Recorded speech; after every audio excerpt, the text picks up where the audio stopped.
Swamp, and my name is Beverly Schwartz, and I'm from Albany, New York. And I heard so many nice things about this group. I wanted to come here tonight and tell a story. My background is I'm a third grade teacher, retired from Troy, New York, and I also was an administrator there part-time. And I was born and raised, and I've never been to California except once to San Francisco for one day. Okay, well, I was teaching third grade, and I had this little boy named Jimmy who loved to play with his little Marines and had his little squadrons. And I'd go by and swoop up a few, put it in a box. You'll get this back in June. Well, the little boy grew up and he became a Marine. And then the Gulf War started and he had to go to the Gulf War. So he came to say goodbye to me and he met my class and said, "Will you write me some letters? I'm going to be homesick." And they said, "Oh, of course." And we started writing back and forth. He took a video of the ship he was on, and all the guys were saying hello, and we were writing to all the people eventually on the ship. Well, the day had come. He was on leave.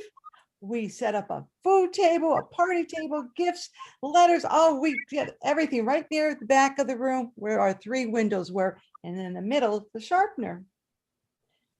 Knock, knock, knock went the door, and I opened it, and there he stood, 6'4". He was no longer the little boy who sat on my lap. He was a real Marine. And he came and he said, "Hi, Miss Schwartz," and he gave me a hug. I said, "Come on in, we're waiting for you." And he walked in and the kids all got up and hugged him. And I said, "Okay, everyone sit down." And he walked towards the back table. "Oh, you still have the same sharpener." And I said, "Well, this is a pretty old school. It was built in 1910. "Oh, Miss Schwartz," he says, "do you remember my dog Rags?" "How can I forget? I almost got fired over him." The kids go, "Oh, what? What?" And Jimmy says, "Let me tell you the story, and Miss Schwartz will help if I forget anything." He goes, "Well, I used to make sure I broke my pencil purposely, and I went over to the sharpener when the windows were open, and it was a rainy day once, and I would always try to sharpen my pencil, but I really wanted just to look out and see what the action was behind the school.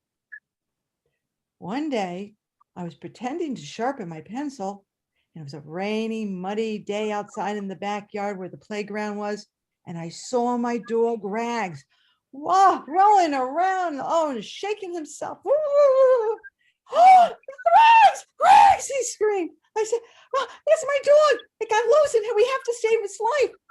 Now, we were on a main road in Troy. He could have gotten hit by any car coming by or fire truck, which was across the street from our school. So we all ran to the window, and there was Rags. "Jimmy, go get him and bring him in the classroom. Let's save him." So he runs out, and we're all watching at the window, and he drags this smelly, muddy, wet dog up the stairs on the side and into the classroom. And he closes the door behind him, and the dog starts running to kid to say hello. And he goes, "Wah!" And he's getting dirt all over us, water. It was smelly. It was all over me. It was all over the kids. And Jimmy says, "What do we do now?" And I say, "I haven't thought that far." So we were sitting there with a wet, muddy dog. I said, "Jimmy, is your mother home?" And he said, "Yes." "What do you think we should do? Call her and get the dog?" He said, "Yes." Now, in those days, it was in the 70s. There was only 3 phones in the whole school, Jimmy said. One was the principal, one was the nurse, and one was the secretary. Miss Schwartz told me to go in the office, call my house. Don't let anybody overhear me, she told me, and especially the secretary. So I went to the office and I called my mom and she was home. And she said, "Bring the dog on the side of the school and I'll pick it up there. Just sit on the steps." So he came back and he told me, "She's on her way." And I said, "Oh, thank God." I said, "Take the dog and just sit where your mom told you to sit and then come back quietly when it is picked up. Let's not draw attention to ourselves." Well, there we were. I took some paper towels and tried to have the kids, wipe the floor. It was making more of a mess than you could ever imagine. So I said, don't worry. At lunchtime, I'll go get the mop and I'll clean up the room. And we kept the windows open because it was so smelly. Oh my God, if you ever smelled a wet dog. Then the door flew open. I thought it was going to be Jimmy. It was the principal, Frank DeFrank. That's his real name, Jimmy said. And he came running in. And Miss Schwartz told me he just came running in because I was on the side of the school. And she told me, he said, I hear you have a dog in this classroom. Where's that dog? Well, there wasn't a dog in the classroom, was there? He says, I'm going to find this dog. I know you have one. And he's kind of his nose. And he runs to the closet. The old wooden doors all opened up at once. And he looks in and says, there's no dog here. And he went to this corner and that corner. He says, where's your dog? I know you had a word. I smell a dog. And I said, there's no dog in this classroom. And the kids are going, there's no dog in this classroom. Now, we weren't lying, but we knew where the dog was. And we knew if we let him know where he was, he might make Jimmy come back into the room, let go of the dog, and the dog could get killed.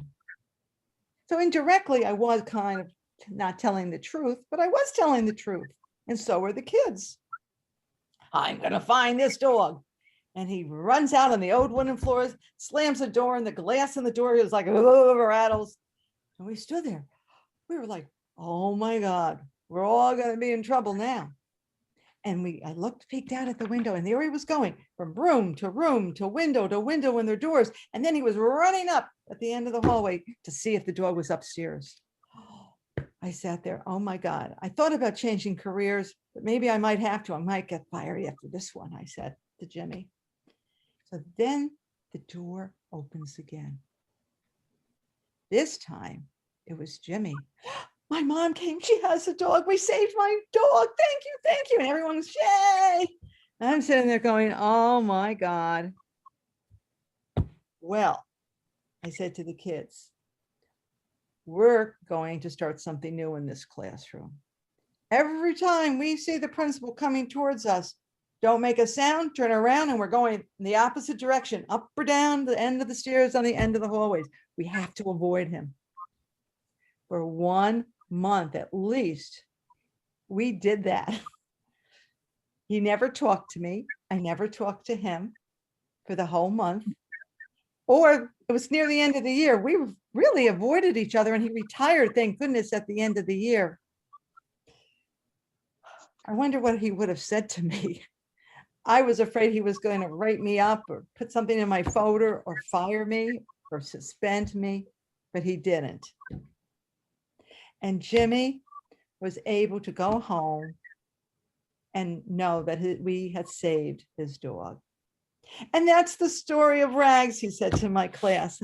And everyone applauded and said, wow, what a great story. Did that really happen? And he said, yeah, really happened. And you should hear some of the other things we got in trouble for with Ms. Schwartz that year. I said, no, we're done telling the story about Rags. And hopefully, if you ever have a chance to save wet, smelly, muddy dog, it's worth the love of a child to have their dog back. Thank you. Okay. Oh my word. Beverly, did your parents used to say things to you like things turn out okay in the end? They tried to tell me. I got into a lot of trouble when I was a kid, and they would just shake their head and then, well, I think that's the way Bev's going to always be, getting in trouble. Well, maybe, but your story had an edge, if you ask me. I mean, that's life and death stuff. It was. And here you were doing, raising young people stuff simultaneously. And I was glad to have my parents' mantra, Linda, things will turn out okay in the end. Wow. And they did. Thank you, Beverly. Yes. I hope you enjoyed it. And I thank you so much for letting me come and practice that story. I really appreciate it. Oh my word. Well, it's I guess it's 8, 9, 10 after 10 on where you are. 10:32. Wow. I'm going to stay as long as I can stay up. Oh, that's great. That's great. Marion, I have made you co-host without your permission. Are you there? Well, may or may not be. So, Linda, one thing, everyone needs to be muted because I could hear background noise from I somebody. know So I was ev- thinking maybe Beverly had a little mouse in a wheel or a birdie. yeah, it's What was normally it's that? from somebody who's not muted. If you can mute everybody. It's You're not right. me because I'm trying to get unspotlighted so that the next person can come in, and I'm not sure how to do that. Well, I should be doing it for you. Okay. I'm trying to find yeah, I'm down here. I need to go up here, I think. Unpin your. Okay. I'll give the official title. This is the second story. Mixed bag at Belmont Village Story Swap, March 15, 2021.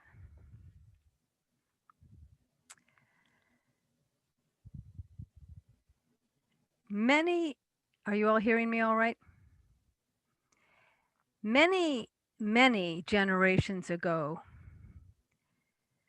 when the waters ran clear and free, and the eye could see to the far, far distance, and the villages were built to be far apart, there lived the people of the woods. The people of the woods enjoyed each other, and were curious and knowledgeable. And the people of the woods were particularly curious about the people who lived in houses. They thought it odd not to be living in the fresh air, in the sun, under the moon, in the wind. And that made them all the more curious about why live in a house. Houses were rough hewn boards and roofs of thatch and windows cut out of the wall, and of course, no glass. And the curiosity of the people of the woods would sometimes get to them.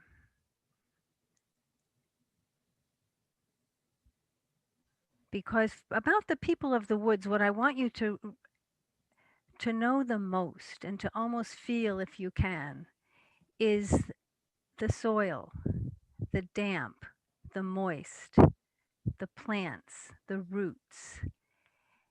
The people of the woods knew all of these things in their eyes, in their minds, in their very beings. And they could even read the soil. They did it through the plants and the roots. And they knew the secrets of how the soil kept regenerating itself and keeping the plants being plants and growing more. And some say that those secrets were about happiness, and others say that the secrets were about the earth itself. But to translate, to hear, to read, to know for the people of the woods was to do it through the roots, the black roots of the ferns. Each one spelled out a letter, a word. The people of the woods truly could read. When others tried to come and decipher these things, they didn't know how. They would be rough, heavy handed, spill dirt, end up with a pile of granular soil, and that was all.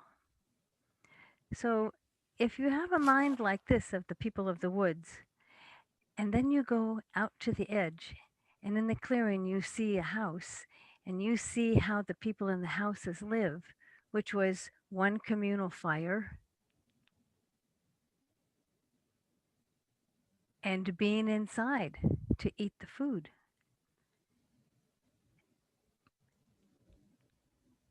And inside there might be candles lit, but it was a separate existence, certainly separate from nature.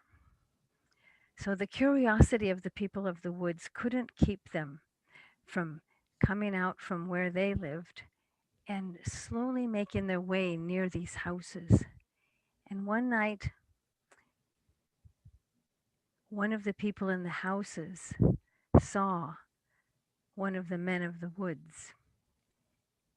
And as soon as that happened, quickly the man of the woods slipped away so he couldn't be seen. His steps didn't even bend leaves. He was that sprightly. But the people of the woods, the woman who saw him, she turned around to the other people and said, I just saw one of the people of the woods. The next time we see one, let's see if we can play a trick on them. Maybe we can find out the secrets that they know about the soil. And the next night, the people in the house built their fire, ate their food, and came outside in the front of their door and started dancing and singing and having a fine time. And this went on until quite late. And when they were finished, the people of the house went back in the house. But the last one in left her wooden clogs outside the door and tied the shoelaces together. Went inside, closed the door behind her, and that's when the people of the woods came closer and closer. And one man of the woods could hardly stop himself. He didn't. He went up, and before he knew it, he'd slipped his 2 feet into these clogs.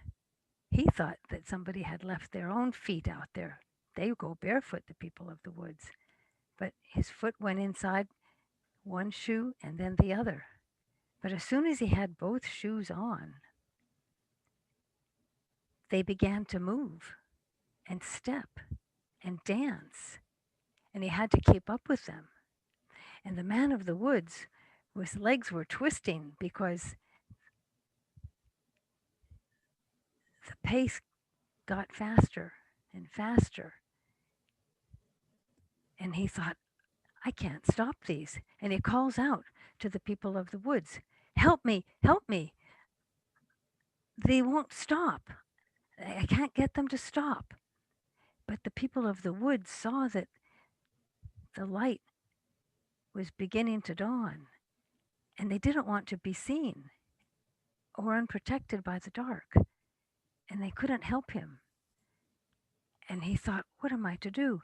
He sees a rock nearby, and he thinks he'll edge the stones himself over toward the rock, and he can shatter the shoes in the rock. But they seemed to sense what he was going to do, and they tugged the other way.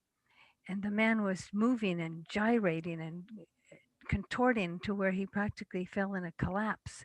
And just before he did, the people in the house came out the front door and they yelled at the shoes, shoes, stop. And they did. And then they came and they went to the man and they picked him up, and he was writhing and resisting, but they took him inside the house and brought him over to a dark corner.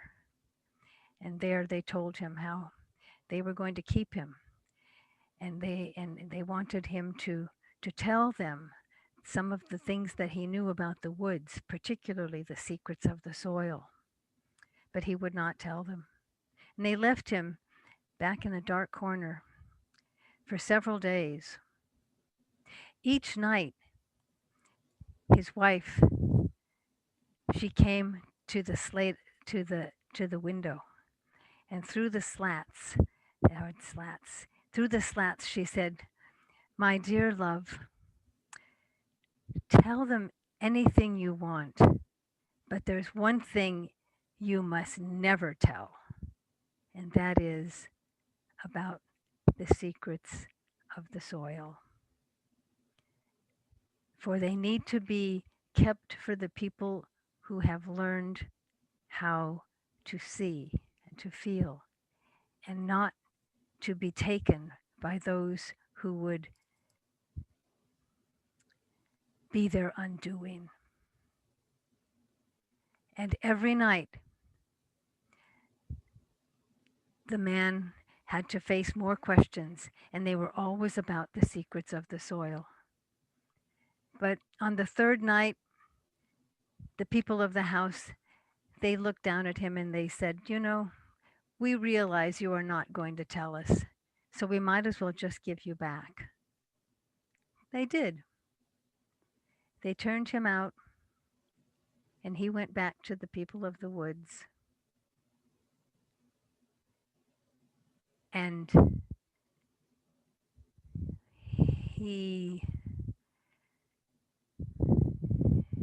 made sure that not only himself, but none of the other people of the woods repeated the mistake that he made. And that is partly why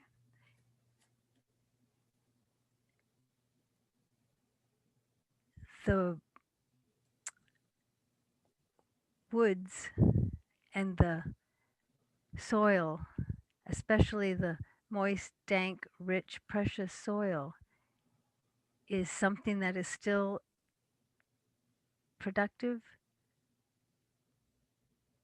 but secret and special.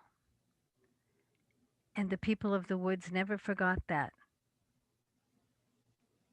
And that is the end of this story.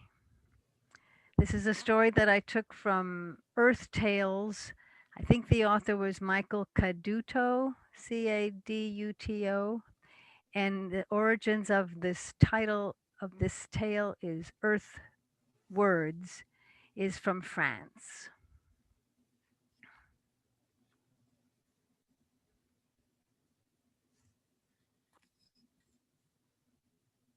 I will ask you to unmute yourselves if you don't mind.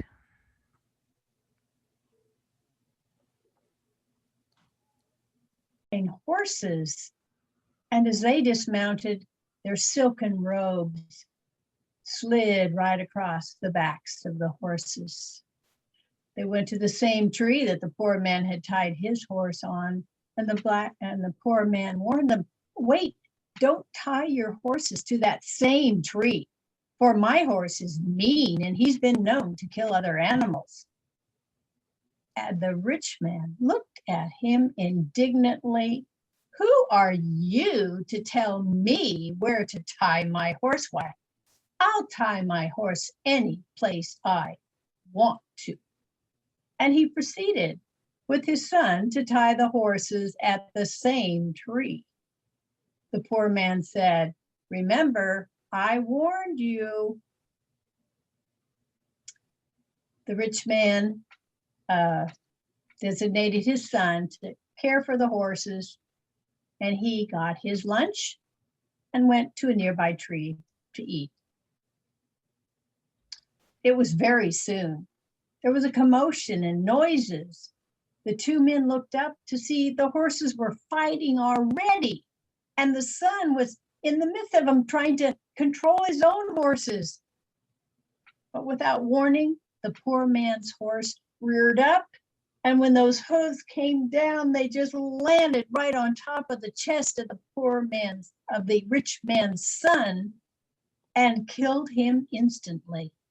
The rich man went up to the poor man, grabbed his robe at the neck, and yelled in his face, "Look what you've done. This is your fault.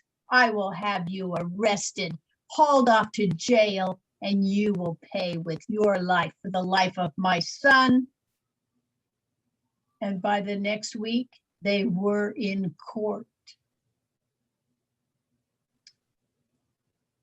The poor man entered on time. He was alone and proceeded up to the designated table. 10 minutes late, the rich man strode in with his defense team behind him, 3 lawyers and they proceeded to their designated table. The proceedings began, and the judge turned to the rich man. Tell us your side of the story of your charge. The defense team stood up. This man has the blame on the death of our client's son, our client's only one and only son. It is it is that man's fault that our client's son has died. It is that man's fault for they met on the road last week. And our client had fetched his lunch and was minding his own business when that man's horse killed his very only son. It is his fault why he just sat there and did nothing. The judge turned to the poor man. And what do you have to say? The poor man regarded the judge, but said nothing. Sir, I ask you, Mr., what do you have to say for yourself? These are serious charges. The poor man again regarded the judge, but was silent. The judge asked him numerous questions. To each he did not respond. The judge was frustrated and looked at the defense team. Why, he doesn't answer. Why, I think he has nothing to say. He must be guilty. He definitely is guilty. Why, he can't even make up any story because it is truth that he has killed your son. I shall have him hung next week. I think that he doesn't even talk.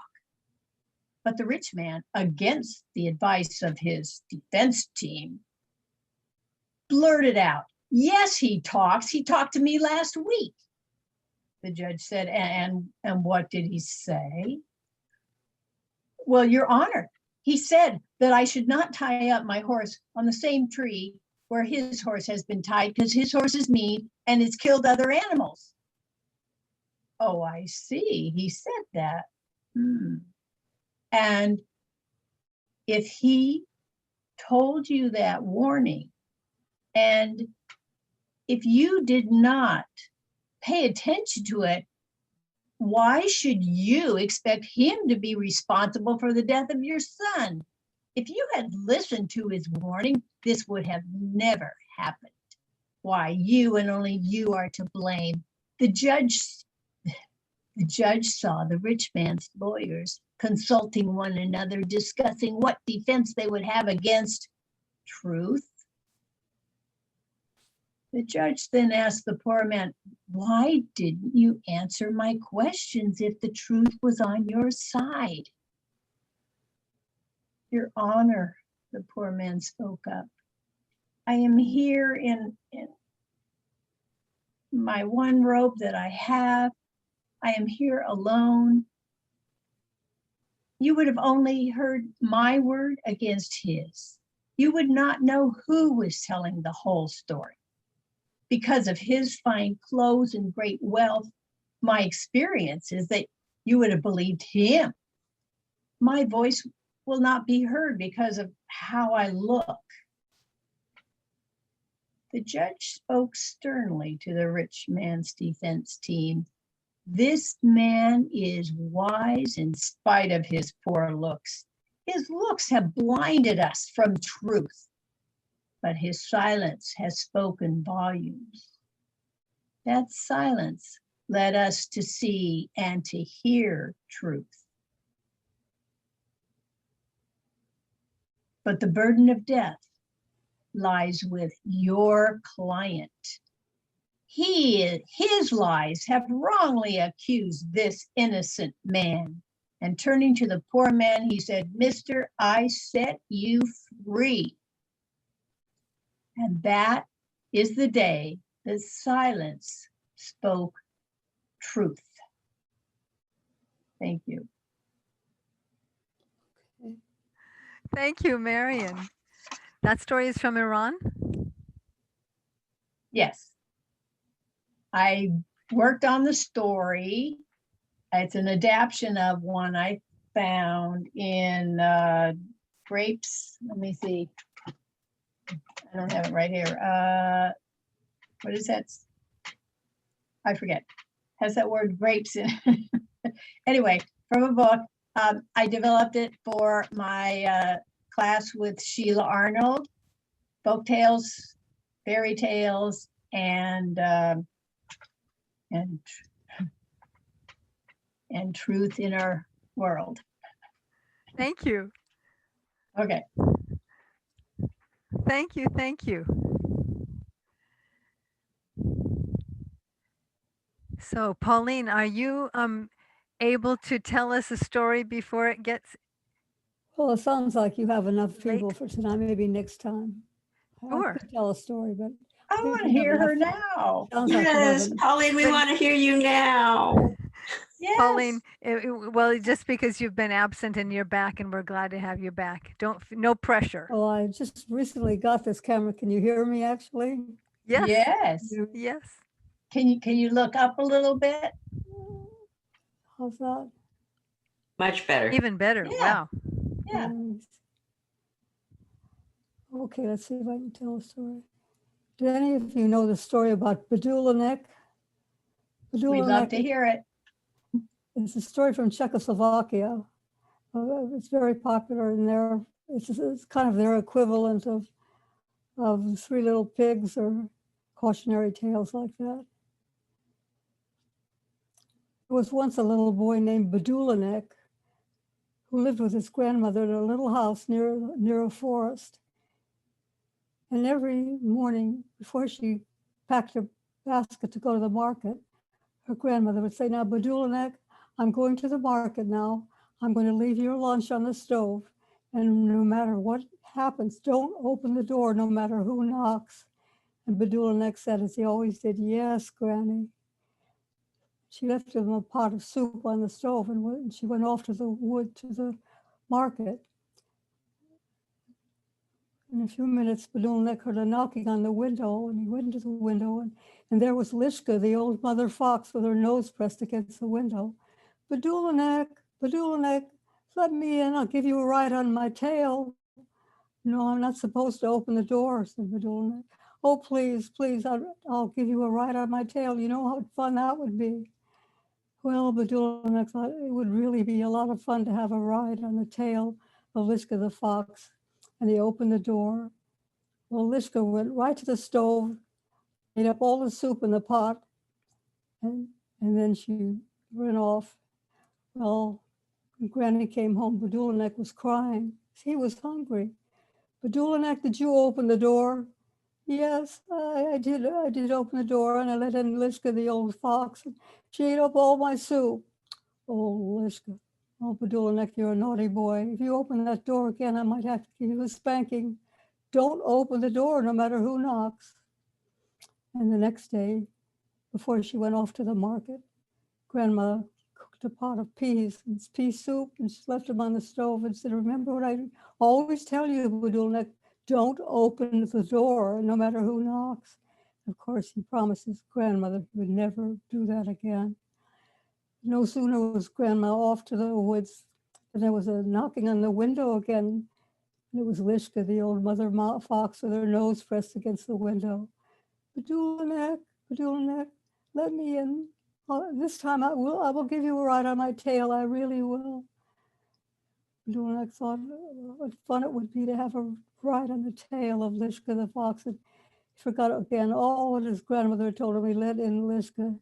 She jumped on the stove, ate all the soup in the pot, and off she went out the door. Of course, when Granny came home, Badulanek was crying again. "Badulanek, did you open that door?" "Yes, Granny, I did. I let in Lishka, the old fox."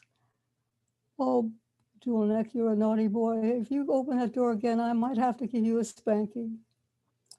Well, the next morning, Grandma left a big pot of noodles on the stove, and she warned Bedulinek again about not opening the door. And of course, he promised he wouldn't. But of course, in a little while, there was Lishka the fox. Bedulinek, Bedulinek, I'm sorry I lied to you. It was a wrong thing to do, but I will give you, this time I will give you a ride on my tail if you let me in. Oh, boy. I kept thinking what fun it would be to have a ride on the tail of Lishka the fox. And finally, he opened the door. And Lishka, the old fox, jumped on the stove, ate all the peas in the pot. And then she said, all right, Bedulinek, climb on my back and I'll give you a ride. So Bedulinek jumped on the back of Lishka the fox, and Lishka began to run around the room faster, faster, faster. Bedulinek got so dizzy, he didn't know what was happening. Before he knew what happened, Lishka had carried him back to the forest, and she put him in a hole with her own 3 little foxes. And how he cried and how he wished he'd obeyed his grandmother. Well, when Granny came home and found the door open and Lishka and her Bedulinek missing, she was so upset, of course, and she asked everyone she met, had they seen her little Bedulinek, but no one had. She just sat down for every day and cried and cried. One day, while she was sitting in the kitchen, she heard somebody singing and playing some music, and it was the organ grinder. She went to the door and she said, organ grinder, here's a penny for you, but please, I can't listen to the music. It reminds me of my little grandson, Bedulinek. What happened to him? Said the grand organ grinder, and she told her how Lishka, the old fox, had stolen Bedulinek. Oh, I'm feel terrible about that, said the organ grinder. But you know, Granny, I travel around a lot. I'll keep my eyes and ears open. And if I find Bedulinek, I'll bring him home to you. Oh, if you could only find my little Bedulinek, she said, Granny, I give you a measure of rye, a measure of millet, a measure of poppy seed, a measure of everything else in the house. So the organ grinder went off and he asked people, he listened. He couldn't find Bedulinek. One day he was walking through the woods and he saw a fox's hole, and he thought, I wonder if that nasty old Lishka has stolen Bedulinek and put him down in her hole with her own children.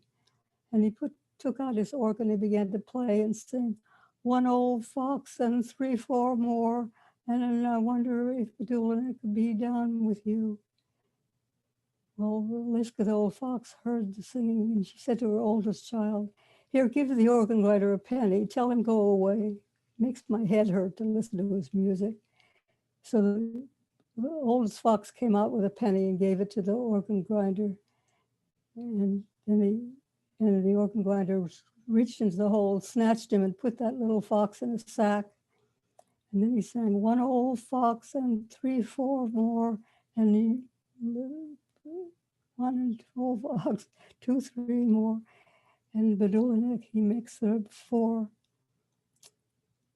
Well, Lishka, the old fox, began to wonder why one of her children was gone. She said to the next little fox, here's another penny for the organ grinder. Give it to him and tell him to go away. I hate his music. And the little fox came out from the hole, and the organ grinder grabbed the little fox and put him in the sack, and he sang, one old fox and another for me, and Bedulinek, he makes the 3. Well, Lishka began to wonder why her children were coming back into the hole, and she popped her head out of the hole, and the organ grinder grabbed her and put her in the sack. And he sang, 4 little foxes caught alive, and Bedulinek, he makes the 5. And since there was no one left to hold him back, the organ grinder called, Bedulinek, come on out. Bedulinek came out from the fox's hole. And he was so glad to see that organ grinder. And he said, oh, would you take me home to my granny? And the organ grinder said, yes, I will. But first we have to punish these little foxes. And he gave those little foxes such a little spanking that they promised they would never bother Bedulinek again. So the organ grinder took Bedulinek back to his grandmother. And of course, she was so happy to see him. And she gave the organ grinder a measure of rye, a measure of millet, a measure of poppy seed, and measure up everything else in the house. As for Badulinek, you think he ever again opened that door? So that's the story of Badulinek. It's from Czechoslovakia, actually, and still a popular story for little kids. And good to see you. Oh, It's good to see- Martha, thank you. It's so nice to see Badulinik, all my old Badulinik, friends. Badulinik. Badulinek, it's still in print. You can get it online, actually. You type in Badulinek. So nice to see all of you. Oh, Pauline. Makes me think of all the old days in the festival.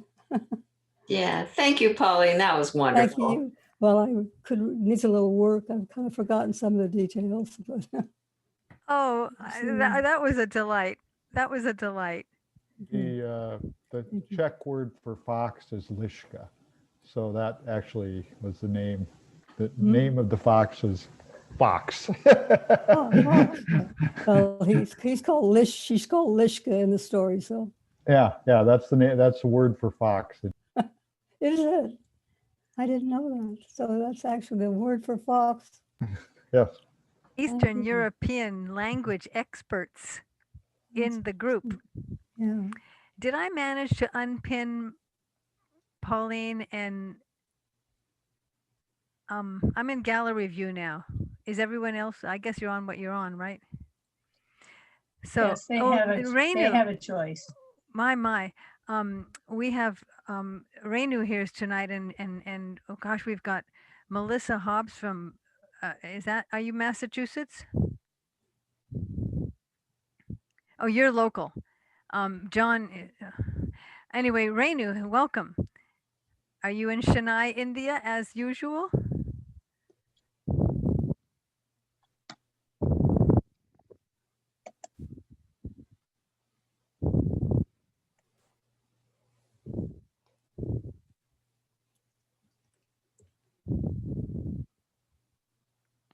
Linda? Yes, I hear you. I had tuned in. I really was hoping to hear Terry and Ann. Can we have them go pretty soon? We can. Welcome, Renu. And Terry or Ann, would one of you like to go next?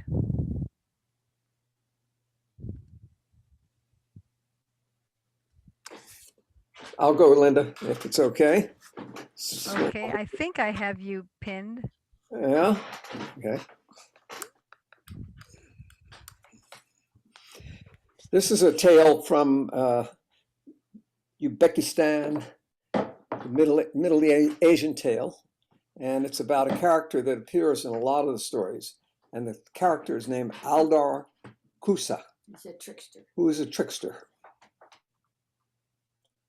It was a dark and extremely stormy night, and Aldar Kusa was riding home astride his favorite donkey, leading two more donkeys behind him, each one loaded with 2 sacks of beans, which he intended to sell in the bazaar the following day. At midnight, he reached Alamkent, a small village not far from his home in Samarkand. As everyone knew, everyone excepting Aldar Kusa, the streets of Alamkent were famous for their deep, swampy mud, especially during rainy season. As Aldar Kusa rode into the center of the deserted bazaar, he noticed that his donkeys were sinking into the mud. With each step, they sank deeper and deeper. He barely managed to dismount his donkey in time to save himself and to salvage 1 sack of beans. The donkeys struggled to extricate themselves from the quagmire, braying pathetically, "Heel, heel, heel, heel." By the time morning came, only the donkey's ears showed above the mud. Aldar Kusa sat on the edge of the bazaar and dropped his head into his hands and lamented his fate. Just then, a very wealthy Bai named John Boy arrived from Samarkand. He was riding a noble black Arabian stallion, and he picked his way along the edge of the outer edge of the bazaar until he reined up where Aldar Kusa was sitting. John Boy said, Good morning, brother. You appear to be in some distress. Now, Alderkusa was never at a loss for words or the ability to seize an opportunity to take advantage of a mark when he spotted one. So he said, "And a good morning to you, brother. I'm not distressed. I am just taking a rest, watching and waiting patiently." John Boy then saw what Alderkusa was staring at, and he asked, "Are those donkey ears that I see sticking up out of the mud?" Alder replied, "Yes, I planted those donkeys yesterday." John Boy couldn't believe his eyes, or the ears that he saw with his eyes, or what Alderkusa was saying to him. What? What did you say? You planted those donkeys?" "Yes, I planted those donkey seeds yesterday, and now after last night's rainfall, I'd say they're growing quite nicely, wouldn't you?" John Boy was shocked. "I know that rice and cotton and wheat are grown from seeds, but I've never heard of growing donkeys from seeds." Alderkusa gestured to the donkey's ears rising up out of the mud. He said, "Do you not have eyes? The donkeys are growing right there in front of you." John Boy's curiosity and greediness took over, so he asked, "How long does it take for donkeys to ripen? And how soon after can they be put to work after they are harvested?" It takes about a month. Now, I'm getting fed up with all your questions. Please leave me alone." But John Boy couldn't resist, and he asked, "Do you happen to have any more donkey seeds that you might be willing to sell me?" Alderkusa showed John Boy the sack of beans that he had salvaged, and John Boy's eyes glowed with greed as he thought about growing a large herd of donkeys from seeds. And he asked, "Would you consider selling me that bag of donkey seeds?"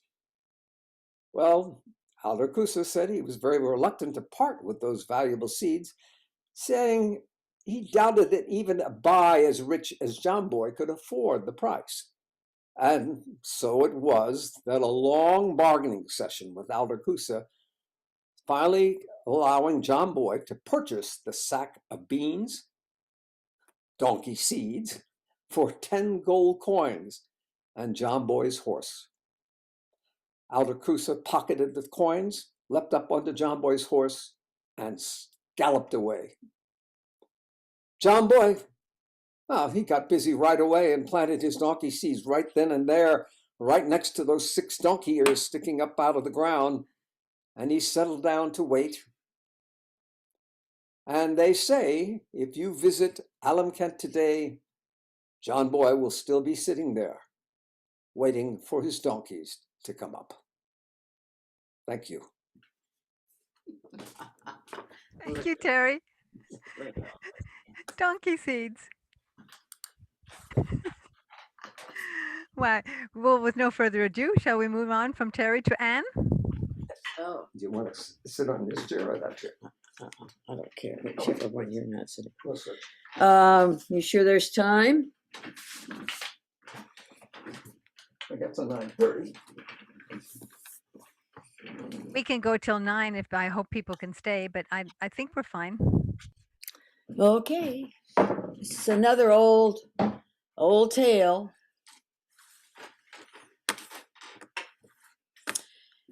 It starts like this.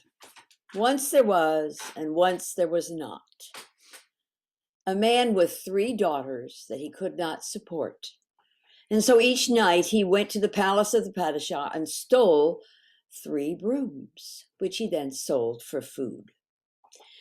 But that just became such a regular part of his life that he just stopped doing any other work at all. And, well, of course, the attendants at the palace noticed the missing brooms, and it was reported to the Padishah, and the Padishah placed a soldier in each room that had a broom. And in this way, the thief was eventually caught and brought to the padishah. The padishah looked at this thief. He was amazed. He said, "Why, you are a strong, healthy man. Why are you stealing?" "Oh, your majesty, I have 3 daughters I cannot support. I sold the brooms for the food for them." "No, no, not unless your daughters were in an advanced state of pregnancy could this kind of theft ever be pardoned. So, if you don't bring me your 3 daughters 9 months pregnant in 3 days, I'll have you hanged." Well, the man went home, sat on his front stoop with his head in his hands, pondering, when the oldest daughter came by. "Father, why are you thinking so deeply?" "Oh, unless I bring you and your sisters to the padishah in a state of pregnancy in 3 days, I will be hanged." "Oh, is that it? Oh, and here I thought perhaps the butcher had sent a matchmaker to ask for my hand." And she left. But the next daughter came by. "Oh, Father, why are you thinking so deeply?" "Oh, you're just going to say the same thing your sister said. If I bring you and your other sisters to the padishah 9 months pregnant in 3 days, I will be hung." "Oh, is that it? Oh, dear, I thought perhaps the son of the boat maker had sent a matchmaker to ask if I would marry him." And she left. And of course, then it was the youngest daughter's turn to come. She said, "Father, why are you thinking so intensely?" "Oh, go away. You will just say the same thing that your other sisters said." I said, "No, Father, I will not go away. Tell me your trouble. Maybe I can help you." "Oh, but if I don't bring you and your sisters to the padishah in 3 days, 9 months pregnant, I'm going to be hung."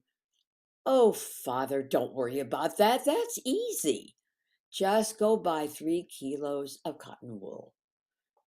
Well, he went out. He bought 3 kilos of cotton wool, and he took the first kilo and she pushed it up in the shirt of her oldest sister, took the second kilo and pushed it up the shirt of the next sisters, and then she took the 3rd kilo and she pushed it up in the shirt of her own shirt. She said, "Okay, Father, we are now pregnant. Take us to the padishah." Well, the man went to the padishah. "And you are the broom thief. Have you brought your daughters with you?" "Well, yes, I have." "Well, bring the oldest one in." Well, the oldest daughter came in. He says, "All right, young lady, what wish can I offer you?" "Oh, I want to marry the butcher." "Oh, really? Well, all right, guard, take her out, find out which butcher it is she wants to marry, and see to it that she's married to him." And the second daughter came in. "And what wish can I grant you, my girl?" "Oh, I want to marry the son of the boat maker." All right, take her out, find out which son of which boat maker she wants to marry, and see to it that she's married to him."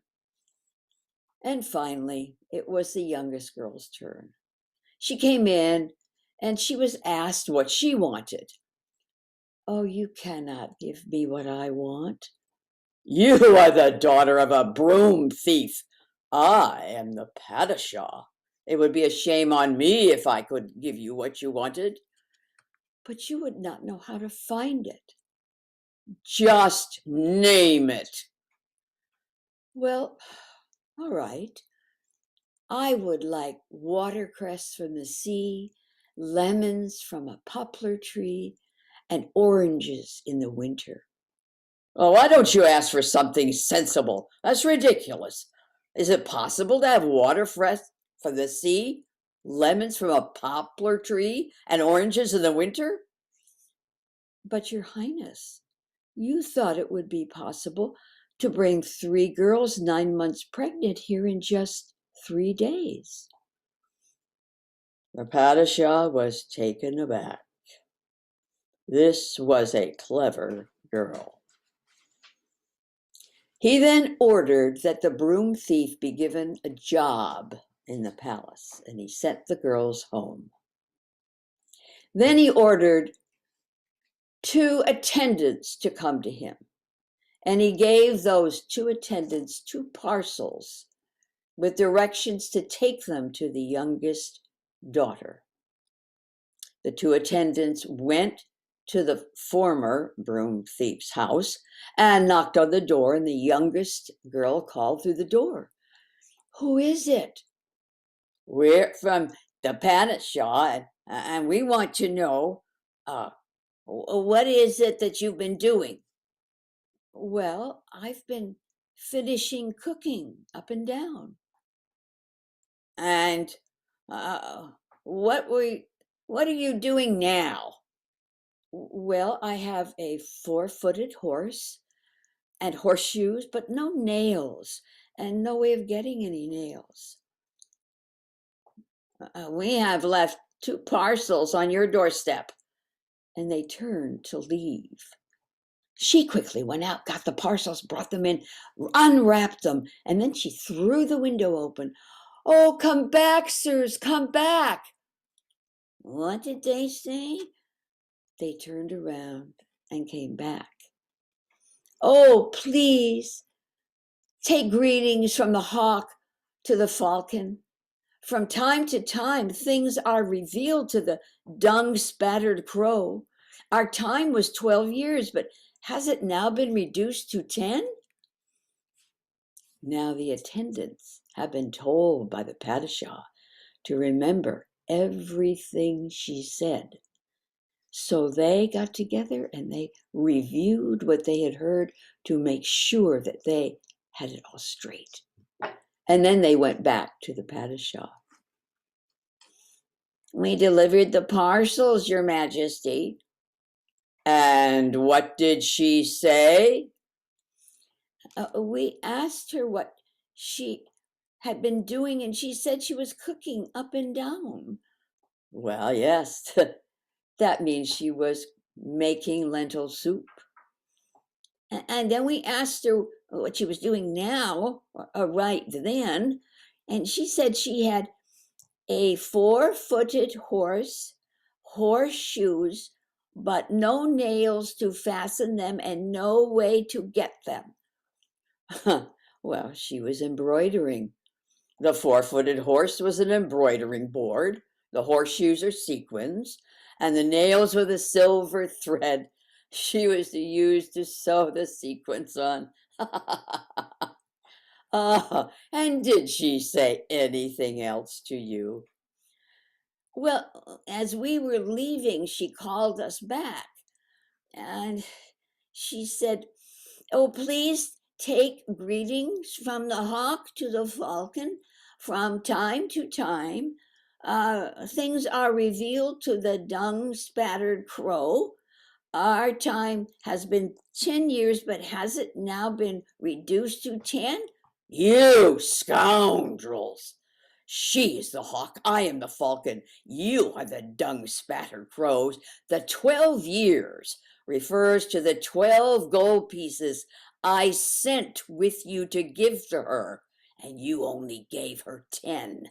Ha ha, I get it. Now, you 2 listen very carefully.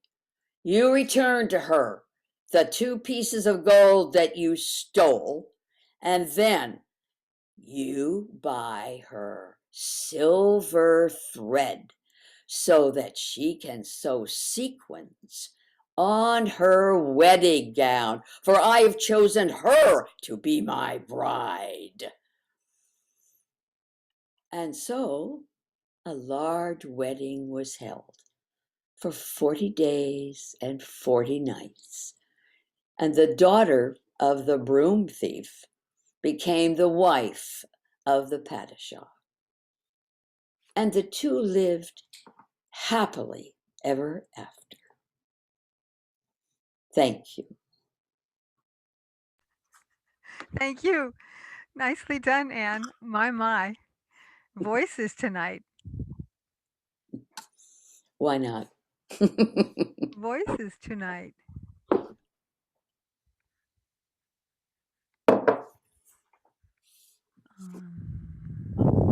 Harry, where are you?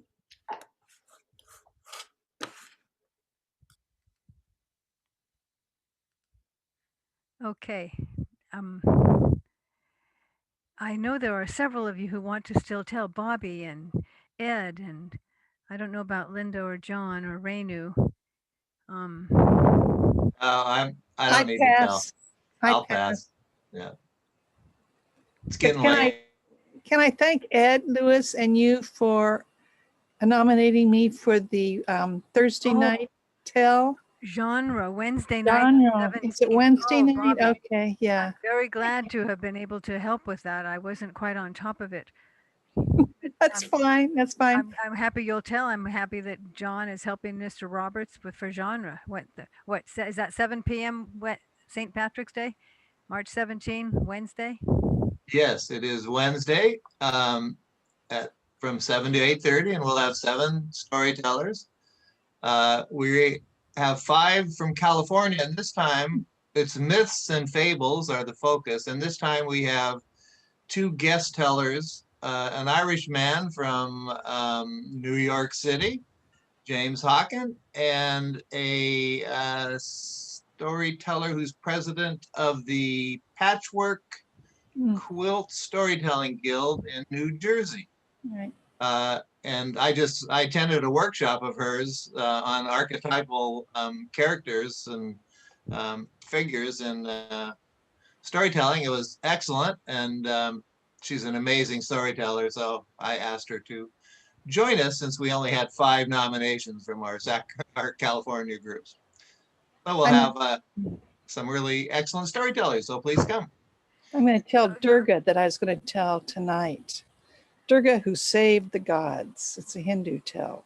You should tell it. Oh, Bobby, I We're wish you would tell it. I can't go Wednesday, although I want to buy a ticket so I can play it, right? It's just that I have my credit card hacked and now I don't know if I can even buy a ticket. It's free. Free. Well, Ed, be able to see could you everybody. put it in the chat so that I could maybe come? Sure, it's like we said, Storytelling Association of California. Oh, You just go to okay. the genre storytelling series. I Yeah. can't write No that problem. fast. I can't write that fast. I'm sorry, Ed. Oh, well, Beverly, just read my name. It's Storytelling Association of California. I'll put it in the chat. .org. Oh, thank you, Ed. Bobby, if you I would could tell it. I'll tell it next. Tell Durga. What? Next week. I have to practice it because she's got okay. 8 arms. Yeah, Bobby, thank you for putting Durga on my radar screen. I didn't understand it before. It's helping me with the responsibilities of being an adult. Oh, how fun. We do grow up. Thank you. Well, are we having to call it a night? Are there any who want to stay after 8:30? Some of us are night owls. I'm past my night owl. I'm sorry. You're excused. Easter. I'm sorry. I can't stay. Terry's already sacked out and I got to go too. Thank you so much for letting us tell. Oh, I'm so glad you came. Hey, Beverly, I'm just going to send you a flyer. Thank you. Yeah. Oh, very good. All right, bye. Bye, Ed. I'm going to get going too. Thank you so much for letting me come. I really Thank you, Beverly. I'll put you on the email. Thank you. Okay. Good night. Pleasant Good night. dreams. Good night. Thank you, Linda. Thank you so much. Oh, gosh, Bobby. I got to visit my grandboys this weekend. Whoa, interesting, up in Santa Rosa. And my daughter got to cut my hair. Your hair is adorable. Was it cold in Santa Rosa? Colder than here? Raining. Yeah, it was cold. Not as cold as here, though. It's really cold here. Interesting, isn't it? Linda, do you want to cut the recording now? Oh, good idea. Thank you. Marion, what would I do without you?